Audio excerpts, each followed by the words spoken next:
மதுவினால் ஏற்படக்கூடிய தீமைகளை குறித்து, தீங்குகளை குறித்து நாம் பார்த்து வருகிறோம்.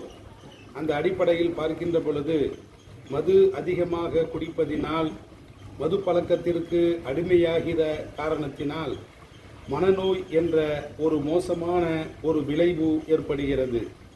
மனநோய் என்று சொன்னால் என்ன?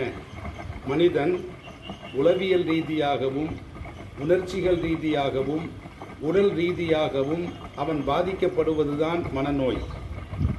ஒரு மனிதன் உடல் ஆரோக்கியத்துடன், மன ஆரோக்கியத்துடன் இருக்கின்ற பொழுது அவன் எதையும் எதிர்கொள்ள தயாராக இருக்கிறான். ஆனால் மனநலம் கெட்டுவிட்டால், மனநோய் புகுந்துவிட்டால் அவனிடமிருந்து யோசிக்கும் திறன் செயலற்று போய் விடுகிறது. அவன் அப்படியே முடங்கி போன ஒரு செத்தவனாக மாறிவிடுகின்றான். இப்படிப்பட்ட ஒரு மோசமான மனநல பாதிப்பை மது என்பது